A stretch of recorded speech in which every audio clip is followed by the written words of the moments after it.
to be here in the congregation. When Ron first approached me and offered me the honor of speaking tonight, my first thought was, when the heck were the 90s? So I finally kind of thought back, figured out what went on. 90s were different. When we entered the 90s as a congregation, I was working on the building committee. Marty Mayer unfortunately was leading the committee and had to take an absence, and he reluctantly asked me to take the lead. You did such a good job. Oh, thank you. But here we were. We're looking at a new building, going to make this magnificent thing. We're going to have new facilities that we actually had the end of the Shar HaShalom Shuffle as we knew it. We were pretty optimistic. We had a rabbi. We just got done hiring a full-time education director, and things just kind of didn't go the way we expected. We didn't do very well raising funds for the new building. We started having a little intra-congregational strife. Our treasury started getting depletion. Our rabbi left. Our education director left. And we had an empty coffer. But now here's the bright side of things. Okay? Everybody's came together and stepped forward. Imagine that. Okay? There's no surprise in doing that. The school remained as strong as ever. One of our teachers, Nisana Lazar, stepped in as education director. Narit still didn't leave. We still had Bar Mitzvah students. We had for weekly services, we didn't skip a service. Either lay leaders stepped up, Bar Mitzvah students stepped up, but two people especially stepped up, Amira Hemi and Rex Hemi. Amira on Friday night and Rex on Saturday, anytime that there wasn't anybody else.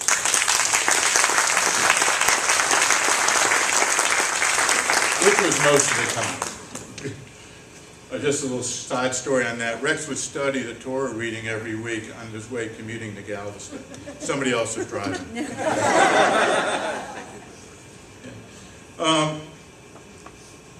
We all had the same general purpose as we heard today from the early founders. We wanted a Jewish place of worship for us and for our families. The sisterhood and the men's club, sisterhood was always there for us, and they continued to be there and stepped in anytime we needed something. The men's club had just gotten started again in the 90s, and they started getting more and more actively involved. The shofar got published every single month. But we still didn't have a rabbi. Our rabbi left in July. High Holidays was in September. And things, they weren't all that comfortable. Well, I wish I remembered who, but this was one of the things I've forgotten. Somebody found us this absolutely marvelous retired rabbi, Moshe Kahana. He stepped in, led our high holiday services, filled in as a part-time rabbi until we could find another rabbi, officiated at all of our mitzvahs and other life cycle events. This man was immense. It's somebody that I'm really grateful that I had an opportunity to have contact with and to be influenced with in our life. Well, David wasn't done in the 80s. Okay, he led our rabbinic search committee, which was a pretty interesting, I guess we could call it interesting experience. We had several instances of culture shock, you might say. David's laughing about, we're not going to tell any stories. Good. Okay. We met a lot of nice people, but a lot of square pegs and round holes going around. Nobody quite fit, except we had this dashing young Hillel rabbi over in Houston. Where does he go? That's my speech. I can feel the same. Who just happens to be with us tonight and is going to be our next speaker. So I'll introduce him when I'm done. But he stepped up, and needless to say, he's still our rabbi today, so the fit must have been pretty good.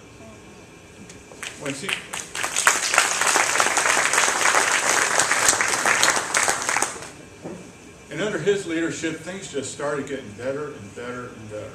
You know, we all got even closer together. He took over. We led our first high holiday service under his direction.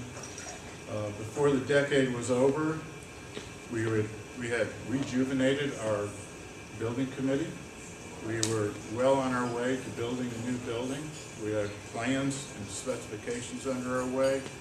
And then we were ready to march into the new millennium.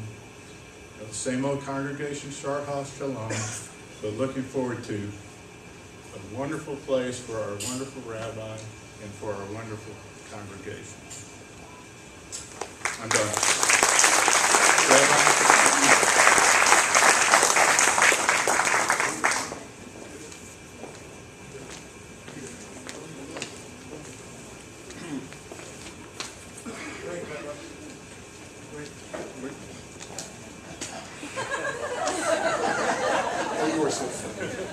You're gonna need it, so just take it now.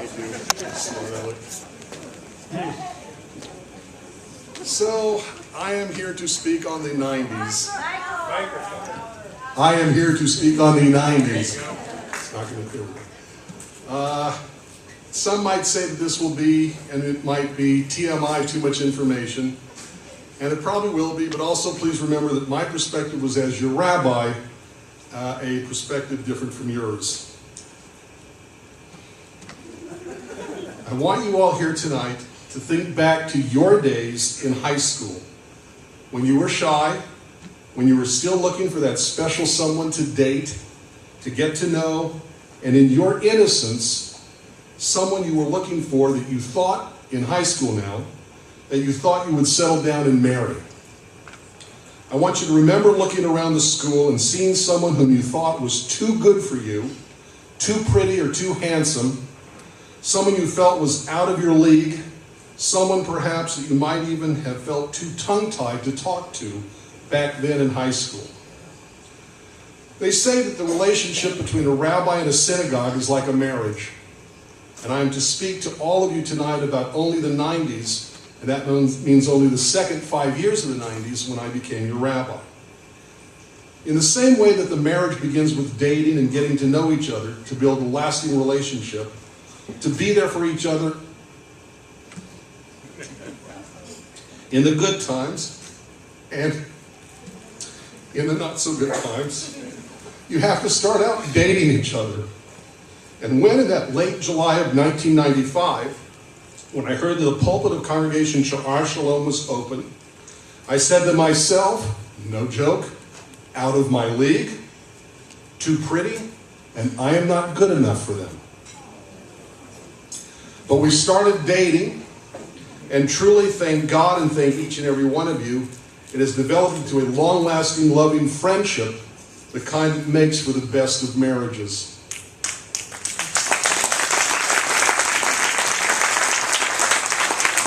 So what are these 90s? What do I remember?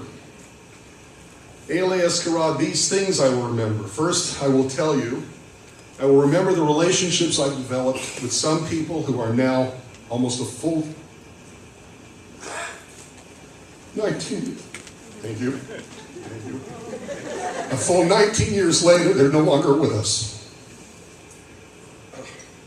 And as I wax nostalgic, I get sad thinking of how much they meant to me, but who are now gone. And there were more than just a few of them no longer with us. And no, I'm not going to name them because I don't want to miss anyone, forget anybody. And if I name them, I'll stop and think about any one of them for any length of time, and I will cry. And it's too early in my speech yet to start doing that. Too late. I remember a lot of good things. Some of you will remember it too. I remember the first high holiday season, the first time I did my signs and wonders. Private? No. Strangers allowed. And you thought to yourselves, I think our rabbi is nuts. He is clever, but he's nuts, and you were right. I remember when I first started being told that there were 120 families who were members of the synagogue. A few years later, or less, we had gained 30 more congregant families, and that brought us up from 120 families to 120 families. Because the rolls had not been cleaned out, and there were people who had not lived in Texas in 10 years on that list. So we went from 120 families, added 30, and rose up to 120 families. I remember that at that first Rosh Hashanah service, I asked all the kids present to stand up, and right where they were sitting. I asked them a single, simple question to the shock and the amazement of the entire congregation sitting there. I asked them simply, "What is my phone number?" And the students immediately started singing my phone number, just as I taught them, and as I teach every student still. And their parents and the rest of the congregation were stunned, and again, they were saying to themselves, "This rabbi is clever, but he's nuts." I remember leading services each Shabbat, trying to learn how to sing your tunes, or maybe I should say trying to learn how to sing any tune, especially the ones you do at Shar Shalom. I remember beginning to sing them with a little gusto, a little speed, a little enthusiasm, and that liveliness was treated with welcome by some, and with others, not so much. But over the years and years, I think they saw the wisdom of my ways, because as a couple gets to know each other and gets to know each other's quirks, they get used to it and learn to love it. I'll tell you something I remember quite well. No one will remember this, but I will, and I treasure it to this day. It was 1998. It was the late fall, and it was my first time that the topic of my contract came up. And I was to sit down with the executive board to talk about the 3 years that had passed and to discuss the new contract. Some of the kids, the students, got wind of the fact that I was to meet with other grown-ups and that the topic had something to do with me and contracts, and that means the question of keeping me or not. About a half a dozen of them, led, by the way, by Charlene Weiss, about a half a dozen of them marched into the room where we were to speak and made sure that the tone was positive, because I felt that they would have held an immediate protest if that had not been the case. Not long after, a few members of the congregation approached me, and the discussion started regarding building a new building. Well, I thought to myself, well, it's been a good time here, too bad it has to end. I thought that because quite often a rabbi does not survive the construction of a new building. The pressures on the congregation and on the membership were too great, and sometimes it takes a toll on the rabbi as well. And I happen to have known one other thing, which I probably should not have known. And I don't know where Ron Weiss went. But the congregation started doing a Bites of the Bay Epicurean night. But you see, I know why they were doing it. Because the congregation had no money to pay the rabbi a salary. And so Ron Weiss stepped up. Ron Weiss stepped up and said, if I can do it for the Chamber of Commerce, I can do it for Shar Shalom, and it was eminently successful with other people's help. With that background, they were going to start the idea of a new building where they had to do a Epicurean night to pay the rabbi. Oh, I was in trouble and I knew it. But once again, thank you God, it turned out well. I made it through, and Congregation Shah Shalom said goodbye to, excuse me, can I get by here? Excuse me. Because there was never any room to walk, much less to have more than one activity in the building at the same time. And we got rid of the Shar Shalom shuffle, taking down the chairs, as you know, in our sanctuary, replacing them in every bar bat mitzvah with tables and chairs to sit into at the Kiddush lunch. My memory of that time in the 90s really has kind of faded into the past. I can barely remember the old sanctuary, my old office. I barely remember not having plenty of room and not having real classrooms instead of partitioned off spaces. I have a hard time remembering not having a large, beautiful, kosher kitchen fit for use and feeding hundreds. I think that one of the best things that happened in the late 90s was that is when the fundraising and design and preparations were made to have the new building actually constructed, dedicated in the earliest 2000, because that's not my topic, I'm only talking in the 90s, and it's proven again and again and again to have been so very important to our congregation's life. I have to say one other thing. Remember, this is my perspective I'm speaking of. So let me say one thing quickly, because the late 1990s were a really, really tough, hard time for me and my family. I will always remember the incredible kindness, compassion, and support of the membership and leadership regarding Lisa, may she rest in peace, given to me and my family for in those last half of the 1990s was her sickest time. You see, in all of this, yes, in those years, the 1990s when I came here, and over the entire almost 19 years complete that I have been here, because this July I begin my 20th year as your rabbi. In all of this, the old saying has been proven true time and time again to me. You see, a person will not remember what you say to them. They will not remember what you do for them, but they will always remember how you make them feel. Beginning in those late 1990s, and I've only touched on a very few things that I recall from 95 to 2000, but time and time again, you have made me feel your friendship. You have made me feel honored and respected and loved as my friends. I honor and respect and love each and every one of you here, as well as those who did not make it here tonight. And that is the secret to the best, most long-lasting marriages. The friendship, honoring and respecting and loving each other. Those years were wonderful, they were exciting, they were years of growth and discovery, and they have continued that way until today. Some rabbis, after they, so to speak, get married to their congregations, they have only a short honeymoon period. I do not feel that our honeymoon, the honeymoon for Sharshalo and me, has ever really ended, nor do I want it to, nor do I think it ever will. Thank you, and following that analogy, after all these years, I still love you, and I would marry you again.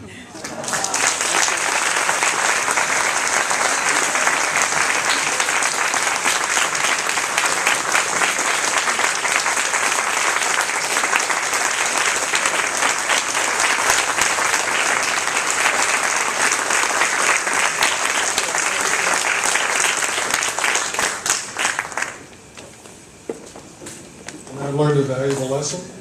Don't ask Rabbi Fedorov to talk for 5 minutes. Yeah. My son reminds me that I forgot to say, if you join the synagogue in the 90s, please rise.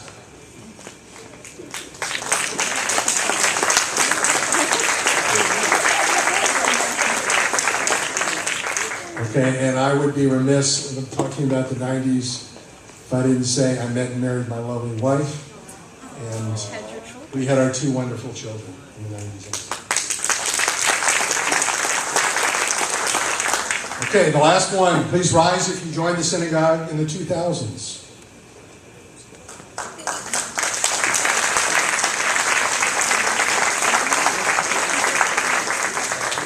Okay, the last stop on our time travel. In the 2000s, George Bush and Al Gore held a virtual dead heat for the presidency with a disputed vote in Florida holding off the naming of the winner until the Supreme Court got involved and voted in favor of George Bush. Montgomery Ward closed. On September 11, 2001, the Pentagon and the World Trade Center in New York City were attacked, causing the loss of nearly 3,000 people. The plot was, of course, attributed to Al-Qaeda, led by Osama bin Laden. The United States began the first attack in the war on terrorism. Again, we suffered a loss in our friends in the space program, particularly heartfelt loss. The space shuttle Columbia exploded on re-entry over Texas.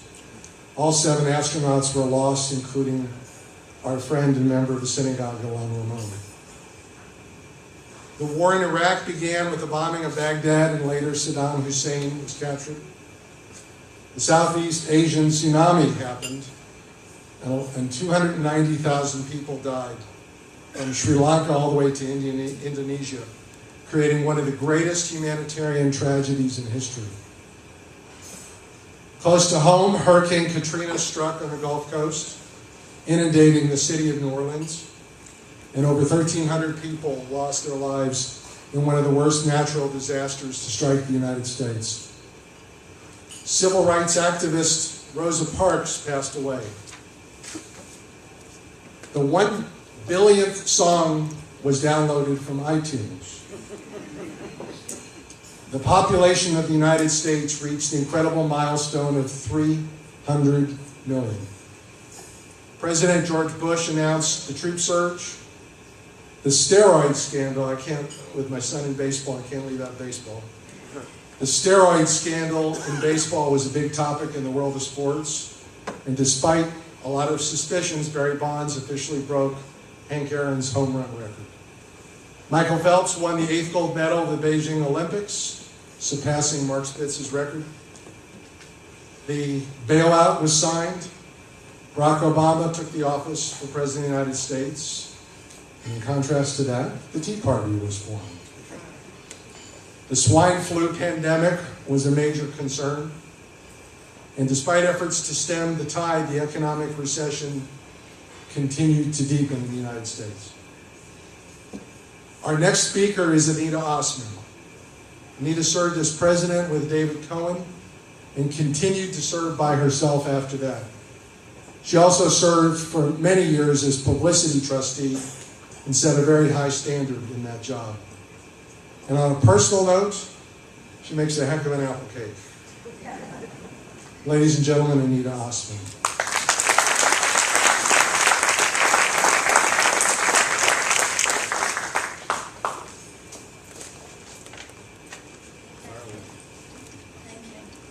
Okay, first of all, I'd like to begin by asking you to forgive me if I forget, if I repeat some of the details of the speeches of those who have preceded me, and or to preempt any of those that might speak after me.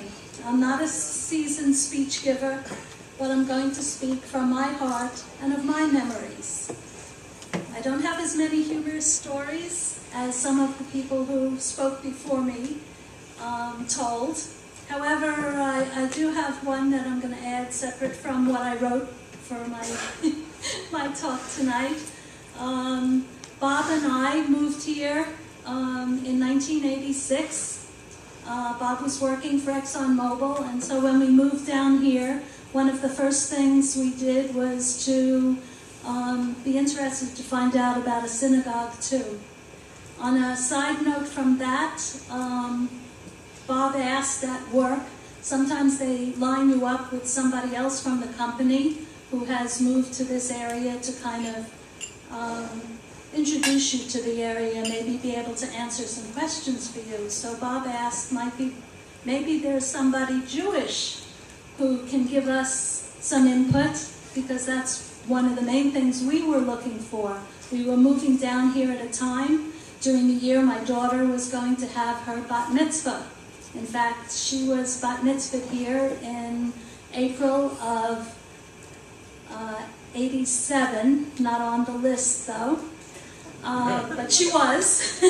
And so the person they put us in touch with was David Rosenfeld. And David and Diane took us out to dinner and to talk about things and about how they had moved down here before us and how they became acclimated. And when we told them about our daughter's upcoming bat mitzvah and we're looking for a synagogue and does he know of any, he says, do I know of a synagogue? I'm the president. So that was our introduction, and to a long friendship that's been ongoing for many years. And I'd like to tell you that we're here to help celebrate the wonderful occasion of our synagogue's 50th anniversary, and we're so excited about this. It's momentous, exciting, and I'm happy to participate. My husband Bob and I, as well as our family, have benefited from and enjoyed being members of our synagogue since we moved here in 1986. That's over 27 years ago. I can't believe we're here in Texas for 27 years. We're active members and avid supporters of Shar HaShalom, and I've been a volunteer of our synagogue in so many ways over these many years.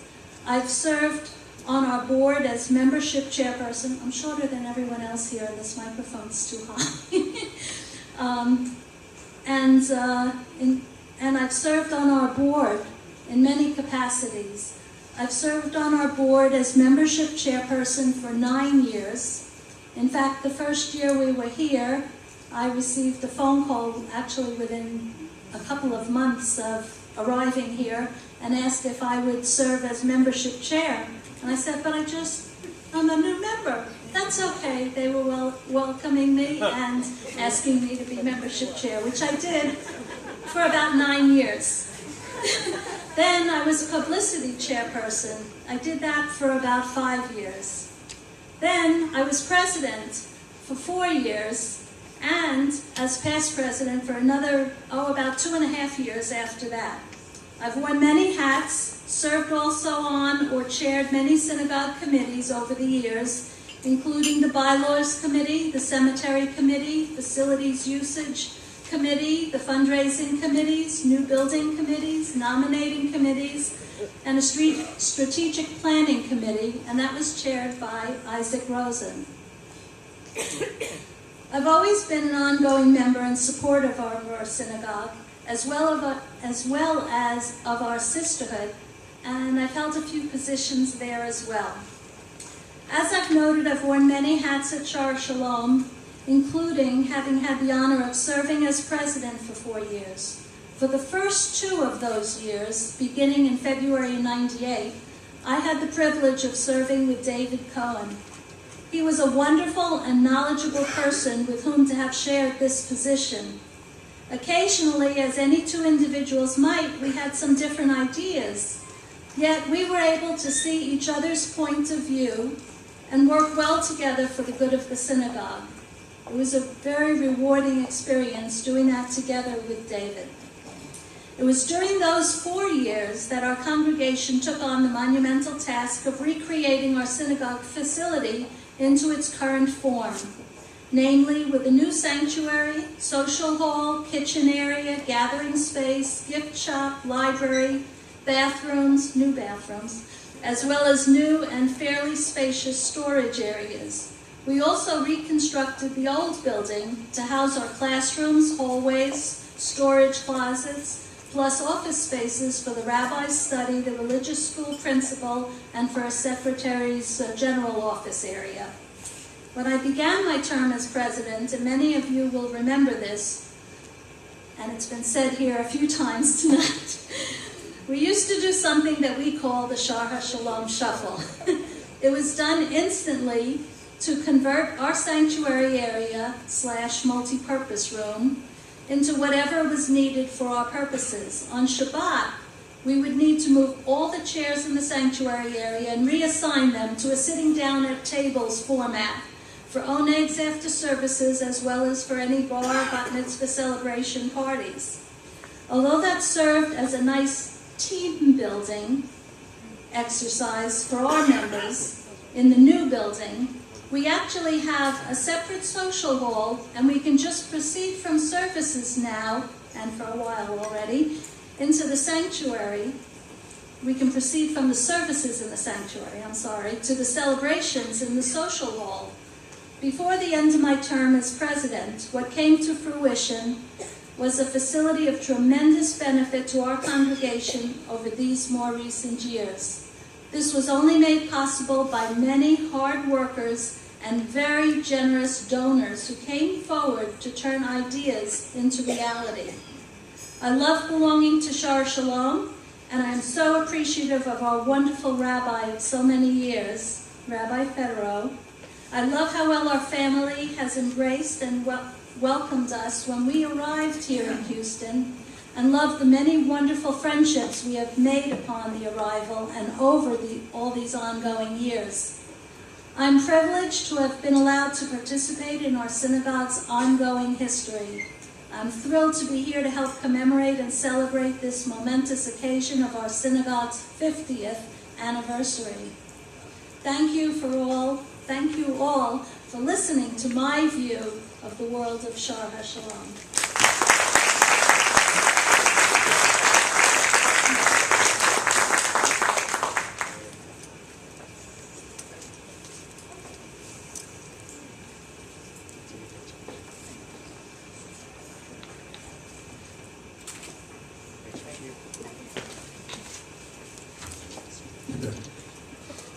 Okay, so the journey has almost come to an end. If you joined the synagogue in the last 3 years, please stand. I know we have some people.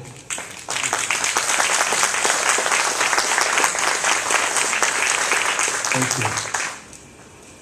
Our final speaker on the Shar HaShalom timeline will be synagogue co-president Sandy Ostrowski. Before Sandy comes up, I wanted to say that our thoughts and prayers are with Sandy's co-president, Debbie Angel, who lost her mother this week after a short illness. Debbie, we are thinking about you and miss you tonight. You were an important part of the Gala committee, and we definitely appreciate all the hard work and contribution you made to tonight's event. I called Debbie a few hours ago and spoke to her, and through the tears, she said how much she loved you all. She desperately wished that she could have been here tonight, and she wished you a very hearty mazel tov. So on behalf of Debbie. Sandy.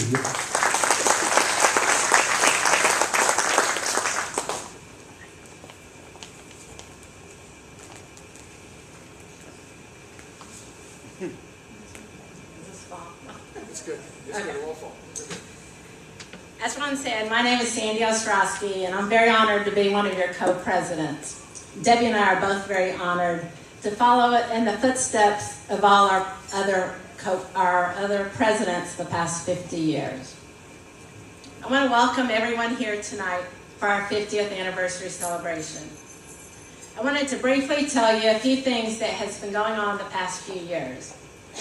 You may have noticed some of the visible changes to the synagogue, such as the benches in the gathering space, artwork in the social hall, an umbrella stand to hold your umbrellas, a welcome mat, artwork that was rearranged throughout the entire synagogue. And we are all very thankful for our new air conditioning units.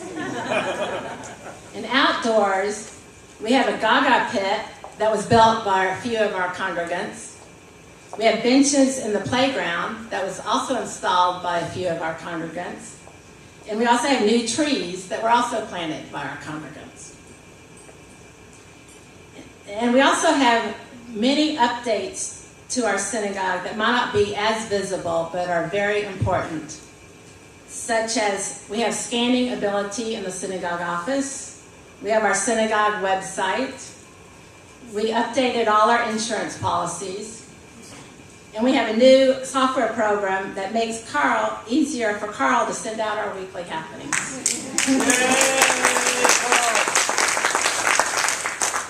Last year we had a synagogue open house that resulted in 17 new families.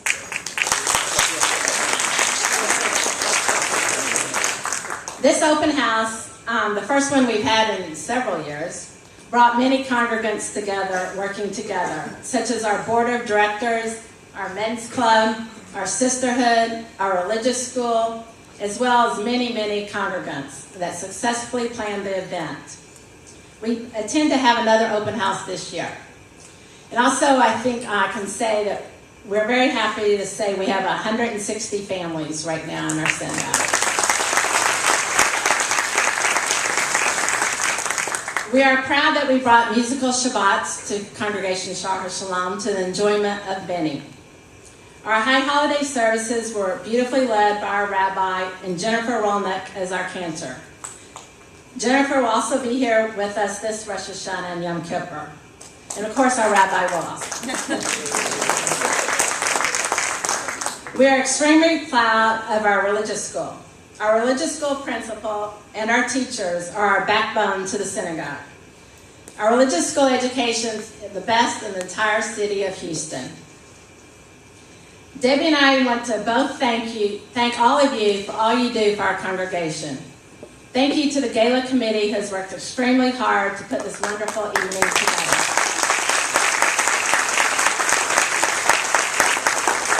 And I want to thank Lynette, who's in our synagogue office, for always keeping us informed and keeping our office in good shape. And I also want to thank the entire board of directors who meet monthly to lead our congregation to the future. And our board meetings hopefully end by 9:30 or 10. So that's a good thing. congregation Shahar Shalom is well positioned for growth and prosperity. The most important ingredient for our past success and our future success will be you, active and committed. We need all of you to help us continue to be a vibrant Jewish community in the Bay Area. We definitely need all of you to help us to grow and prosper. Mazel tov to all of you for a wonderful 50 years. And here's to another 50 years. Thank you.